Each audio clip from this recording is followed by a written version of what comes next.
Bien, repasar algunos casos de álgebra, como por ejemplo sacar ángulos entre vectores. Vamos a hacer esto en este caso, ¿sí? Vamos a tomar por ejemplo el caso de u que es 1, 2 y b que es 2 menos 4. Por definición ustedes saben que u por b se define como el producto de los módulos de ambos, ¿sí? Por el coseno del ángulo entre ambos, siempre y cuando ese ángulo esté incluido en el intervalo entre 0 y pi. Y esto se hace justamente porque se toma como mucho el ángulo llano o en el mejor caso el menor de todos, el ángulo agudo. Entonces, o obtuso digamos, pero menor que pi. Entonces, en este caso, ¿sí? Esto permite despejar el ángulo. A su vez, nosotros el producto entre ambos lo podemos calcular como el producto de las componentes escalares. Entonces vamos a tener en cuenta lo siguiente. El coseno del ángulo entre vectores despejado de esta fórmula, esto nos va a quedar el producto escalar entre u y b sobre el cociente de los módulos de ambos, y para finalizar, para despejar el ángulo, aplicamos arco coseno a ambos lados. Entonces, por ejemplo, en este caso tenemos el 1, 2 por el 2 menos 4 sobre el módulo de cada uno. Esto nos va a quedar 1 al cuadrado más 2 al cuadrado, que en este caso nos va a quedar raíz de 5, ¿sí? Y luego en este caso vamos a tener, esto es 4, ¿sí? Más 16, o sea que esto nos va a quedar raíz de 20, ¿sí? Para que lo vayan viendo. Entonces en este caso vamos a tener 2 menos 8, ¿sí? Porque es 2 por 4, entonces vamos a tener menos 6 sobre, en este caso, esto nos va a quedar raíz de 5 por raíz de 20, se puede meter adentro y esto se puede quedar como raíz de 100. Raíz de 100 nos va a quedar 10, con lo cual el ángulo, ¿sí? Se puede sacar de ambos casos. Y fíjense que haciendo la cuenta, esto nos da aproximadamente en grados y demás, ¿sí? 126,52 minutos, que cumple con la condición que hemos visto al principio. Sí, bueno, después hay que hacerlo también con R3, pero básicamente esa es la misma cuenta. La parte interesante de este ejercicio es lo siguiente. Hay que demostrar que las componentes de un versor R o vector unitario son los cosenos de los ángulos entre R y los versores canónicos del espacio. O sea, cosenos directores y ángulos directores del versor. Entonces, para esto vamos a repasar un poco las condiciones o las definiciones que hemos visto al principio. Supónganse que vamos a definirlo primero con lo que es R2, así que es más sencillo. Pues la idea es extrapolar a R3, pero es lo mismo, si no hay demasiada diferencia. Perdón, ya empezamos mal. Esto es X y esto es Y. Bueno, entonces, nosotros tenemos cualquier vector que ustedes quieran acá, ¿sí? Va a tener dos componentes. Por ejemplo, la componente A en X y la componente B en Y, ¿sí? A su vez, a cada uno de estos vectores lo podemos pensar como generado por los versores fundamentales, que son la base canónica de, digamos, o de su espacio R2, ¿sí? Una forma de verlo en lenguaje de álgebra, ¿no? Entonces tenemos I, que en este caso es el 1, 0, y luego tenemos J, que en este caso es el 0, 1. Entonces, lo que dice el problema, o sea, nosotros vemos nuestro vector B, en este caso va a ser A, B. Visto como combinación lineal de estos dos vectores va a ser A por 1, 0 más B por 0, 1. Ahora la idea acá, y esto es lo llamativo, es que dice que el vector tiene que ser unitario, es decir, la norma del vector tiene que dar igual a 1. Obviamente que por tema de escala esto no da igual a 1 por lo que acabo de dibujar, pero hagamos el ejercicio como que sí da igual a 1, ¿sí? Entonces digo, esto tómenlo como un dibujo, más allá de que la escala obviamente no puede ser que dé igual a 1, pero vamos a hacer que la norma sí lo sea. Entonces, en este caso nosotros decimos, si la norma es igual a 1, ¿cuál es la norma de b definida de esta forma? La norma de b nos va a quedar como la a cuadrado más b cuadrado raíz cuadrada, esto es igual a 1. Elevando a ambos lados al cuadrado decimos que a cuadrado más b cuadrado es igual a 1. Esto, de otra forma, es una circunferencia, ¿sí? Con los valores de x y de y, pero que va a tener radio 1. Entonces, por ejemplo, si nosotros vemos todo el conjunto de vectores que satisfacen esa ecuación, es todo este tipo de vectores que nosotros vemos acá. Ahora la idea es que, lo que dice acá es que dice que los componentes son los cosenos de los ángulos entre R y los versores canónicos. Vamos a ver a qué se refiere esto. Supongamos que nosotros tenemos este vector. Nuestros ejes de referencia van a ser el x positivo y el y positivo, no los semiejes negativos. Entonces este vector, por ejemplo, va a tener un ángulo con respecto al x positivo, llamémosle desde acá, que vamos a llamarle θ. Y al otro, desde y hasta ese vector, vamos a llamarle alfa. Son dos vectores, son dos ángulos bien distintos, ¿ok?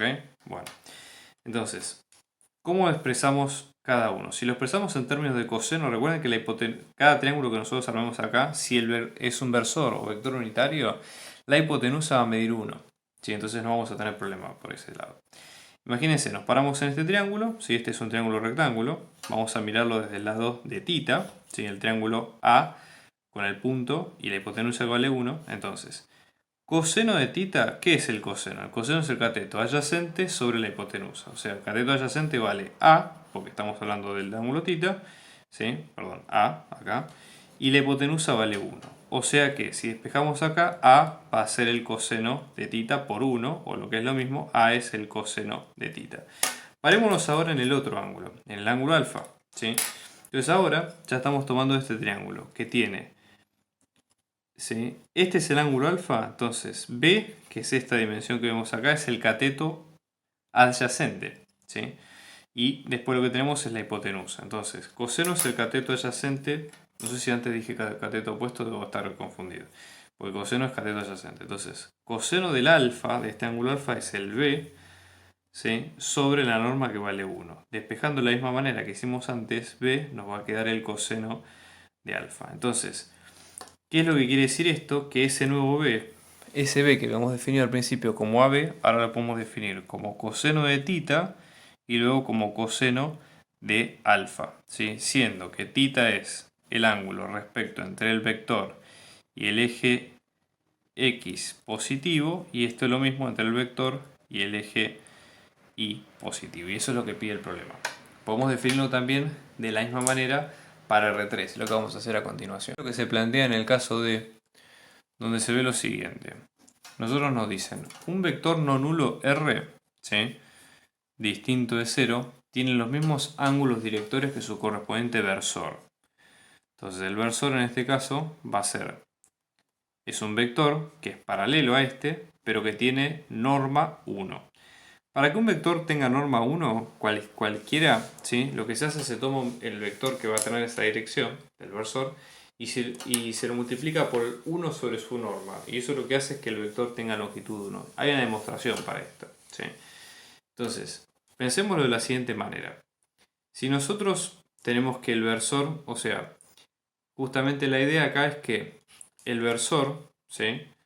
Va a ser paralelo al vector al cual le da origen, ¿sí?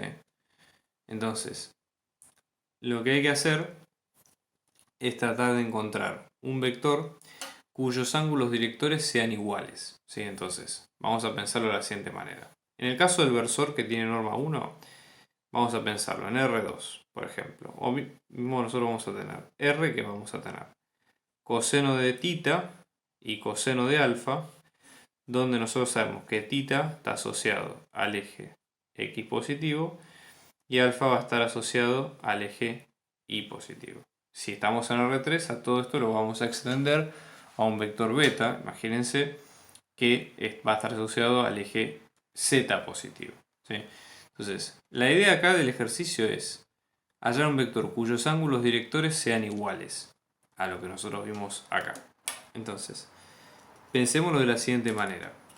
Para que supongamos que nosotros tenemos un vector A, ¿sí?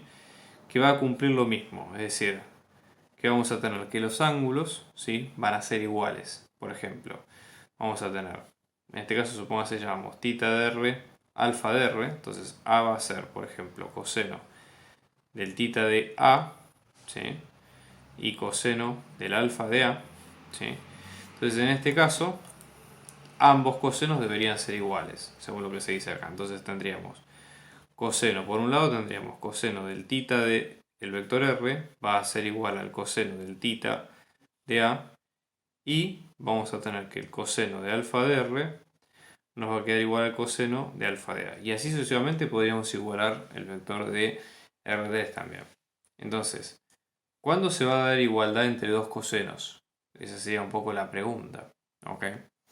Bueno, para eso lo que tenemos que hacer es ver la periodicidad del coseno y tratar de entender un poco cuál sería cuál sería, digamos, lo clave en este sentido, ¿sí? Pensemos, por ejemplo, intuitivamente en el gráfico general de la función coseno, donde nosotros, por ejemplo, ¿sí? Tenemos acá entre 1 y menos 1, acá tenemos los intervalos de pi sobre 2, de pi, de 3 medios de pi y de 2pi. Generalmente la función coseno en este intervalo, esto a modo de ejemplo, lo ponemos para que se entienda, pero fíjense.